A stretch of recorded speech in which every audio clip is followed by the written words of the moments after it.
Vocês podem ter percebido que nas últimas duas videoaulas eu estava um pouco acelerado porque eu queria só passar um pouco rápido porque a gente tinha pouca novidade em relação ao processo. Esse é um ponto importante. Existe a diferença entre você ter a inspiração para fazer análise conceitual, entender a fenomenologia do problema. Essa é uma parte muito importante. Nós temos uma outra parte que é de operacionalização da solução, que é aplicar os algoritmos de solução que a gente já trabalhou nas videoaulas passadas. Então, como a gente tinha pouco conceito novo e massificação de cálculos, eu não gastei muito tempo e passei um pouco rápido pelas operações que a gente já está acostumado a fazer. Agora, como a gente tem uma operação diferente, eu vou trocar e vou diminuir o fluxo das minhas explicações. Então, eu vou falar um pouco mais devagar, concentrando em explicar para vocês o porquê que essas novas atividades de solução serão necessárias para que a gente possa fazer a determinação das reações de apoio. Até o momento, nós fizemos uma série de exercícios que os graus de liberdade conhecidos eram diferentes de zero, sempre tinha algum deslocamento imposto. E nessa estrutura, do jeito que eu fiz a vinculação da mesma, todos os graus de liberdade conhecidos são iguais a zero. Então, por conta disso, eu mostrei para vocês a vantagem da gente não ter que montar uma matriz de rigidez K completa. E se eu não tenho a matriz de rigidez K completa, eu não sei quanto vale o K beta beta e eu não sei quanto vale o K beta alfa. Portanto, eu não consigo aplicar essa equação para achar as reações de apoio. Então, eu espero que você se lembre, no exercício passado, eu tinha um deslocamento imposto aqui. E para resolver esse exercício, eu tive que montar uma matriz de rigidez da ordem de 10 por 10. Agora que aqui não tem deslocamento imposto, isso reduziu demais a complexidade do meu processo, porque agora eu estou manipulando matrizes que têm ordem 6 por 6. Então eu ganhei de um lado e perdi do outro, porque agora eu não consigo mais calcular as reações de apoio através daqui. Então o objetivo dessa parte da videoaula é te mostrar como resolver esse problema. E aí eu nomeei dois pontos, o ponto A para me referir a esse apoio, e o ponto B para me referir a esse outro apoio. Então, como eu não tenho a matriz completa, esses termos não estão disponíveis, e aí eu vou fazer uma somatória de forças nos pontos A e B através dos elementos que estão conectados nos mesmos. Então, só por uma simplificação inicial, deixa eu te fazer um convite. Vamos supor que a gente já tem o x-alfa e eu consigo perfeitamente aplicar a equação F igual a Kx para cada um dos elementos. Então eu posso aplicar F6 é igual a K6 vezes o x6. E posso descobrir que no elemento 6, que no caso é uma mola, existe atuação de forças de tração da ordem de 10 kN. Pode ser, turma? Eu só estou dando um exemplo numérico para que fique fácil a sua compreensão. Então olha aqui, por favor, o ponto A tem conexão apenas com o elemento 6. Então, aplicando uma simples equação, F igual a Kx, obviamente após ter resolvido o x-alfa, eu consigo dizer que a força atuante no ponto A é da ordem de 10 kN. Eu já vou conversar com vocês daqui a pouquinho em relação para onde essa força é, para onde ela não é. Eu só quero te dizer que eu consigo calcular que a força nesse ponto, ou seja, a reação de apoio no ponto A é de 10 kN. E aí eu te convido a fazer a mesma analogia e a mesma análise, só que agora para o ponto B. Quais são os elementos que estão conectados no ponto B?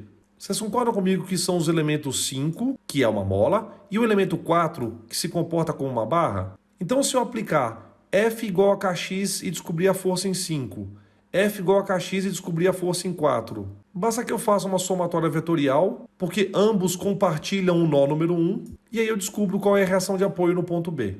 Igualmente, só por simplificação, na hora que eu aplicar F5 é K5 vezes X5, imagine que eu descobri que esse elemento, por ser uma mola, esteja sujeito a forças de compressão da ordem de 3 kN. Eu vou apagar aqui só para eu poder continuar fazendo as minhas anotações. Então você concorda comigo que o nó número 1 está aqui? E o nó número 1 está solidário ao ponto B. Então, por conta do elemento 5, o ponto B tem uma força vertical da ordem de 3 kN. E aí a gente já constatou que o ponto B não está sendo excitado somente pelo elemento 5. Ele também tem a influência do elemento 4. Então a gente faz o mesmo procedimento. Aplica F4 é igual a K4 vezes X4. E por se tratar de uma barra inclinada, eu terei forças em X e em Y. Então eu vou imaginar que após os cálculos eu tenha descoberto que essas sejam as forças. Basta que eu faça uma análise ao nó que está solidário a ambos os elementos para descobrir que em X eu vou ter a influência do 2 kN e em Y eu tenho que fazer uma composição vetorial nas forças Y do elemento 5 e Y do elemento 4. Então, com esse simples exercício numérico, eu posso te demonstrar qual que é o processo que a gente vai usar de agora em diante. Então, o que eu vou fazer a partir de agora é aplicar esse mesmo conceito de solução que eu te mostrei agora há pouco, só que utilizando os valores reais que nós já obtivemos na resolução desse exercício. Vou começar calculando as forças no elemento 6. Ao aplicar F6 é K6 vezes X6. Eu vou lançar a mão da matriz de incidência. E como nós estamos falando do elemento 6, a ordenação das forças é a seguinte. As duas primeiras forças aparecem no nó 5. Então aqui eu tenho X e Y do nó 5, que é justamente o nó que está solidário à reação de apoio. E eu tenho como segunda porção do vetor as forças U e V no nó 4, que não tem o menor interesse para essa parte do exercício. Então, por isso, eu vou aproveitar só a força horizontal e a força vertical no nó 5 em decorrência do elemento 6. Processo similar será aplicado para descobrir as forças resultantes aqui no nó 1, uma vez que eu tenho a incidência do elemento 5 e a incidência do elemento 4. Então, só para ter uma ordem numérica, eu vou aplicar F igual a Kx no elemento 4, descubro que essas são as forças, faço a consulta no elemento 4, que é esse elemento aqui. Nós havíamos ordenado que primeiramente a gente leva em conta o nó número 1 e depois a gente leva em conta o nó número 2. Isso quer dizer que esses primeiros dois valores correspondem às forças em X e em Y no nó 1 e esses dois valores correspondem às forças em X e em Y no nó 2. E a gente está interessado, para efeito do cálculo das reações de apoio, só as forças no nó 1. Então aqui eu tenho as forças horizontais e verticais no nó 1 devido à incidência do elemento 4. E agora o que eu vou fazer vai ser aplicar esse mesmo processo, só que para o elemento 5, que é o outro elemento que está solidário no nó 1.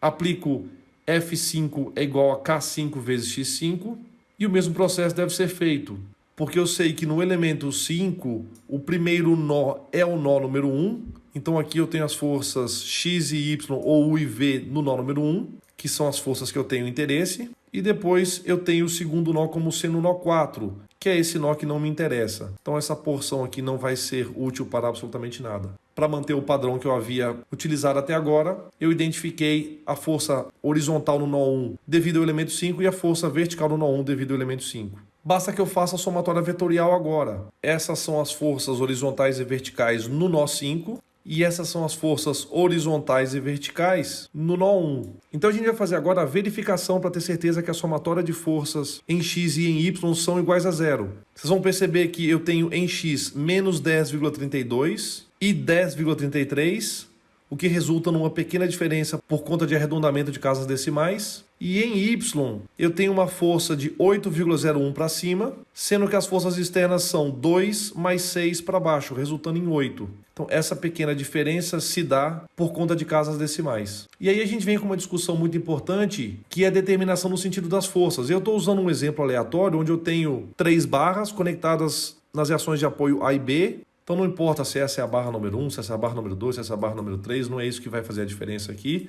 Essas 3 barras estão sujeitas às forças externas vertical e horizontal verde e azul. E a configuração geométrica mostra uma disposição simétrica, mesmo que eu tenha errado aí a inclinação nessa reta.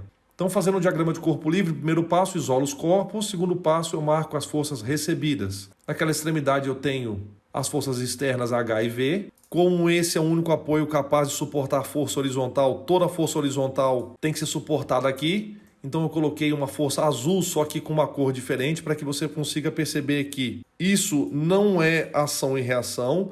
O para-ação e reação não pode estar no mesmo corpo. Isso aqui é a ação das forças externas. Então quem foi que aplicou essa força azul clarinha H? Só pode ter sido o vínculo A. Então no vínculo A vai aparecer uma força H de mesma tonalidade azul, só que para a direita.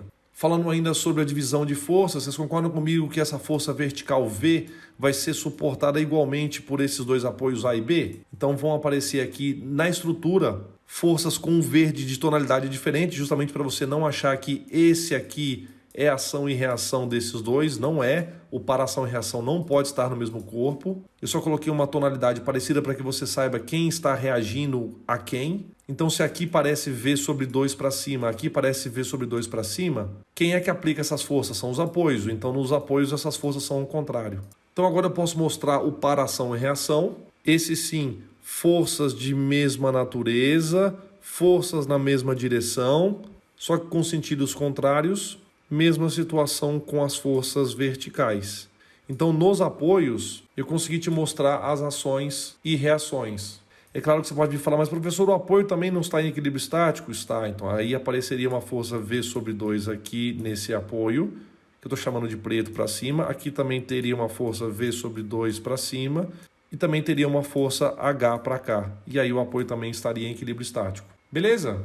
E agora, para a gente encerrar o exercício, eu vou calcular o deslocamento no ponto W e eu faço questão sempre de usar a palavra estimativa, porque a gente sabe que, ao utilizar a interpolação, eu estou pegando variáveis que são nodais e fazendo uma interpolação para calcular as variáveis dos pontos que estão dentro dos elementos. Então, como o ponto W está no elemento 3, e a gente já dialogou anteriormente, sabemos que as interpolações devem ser feitas nas coordenadas locais, e a gente tem as respostas dos exercícios nas coordenadas globais, eu preciso fazer a transformação através da matriz de transformação de base.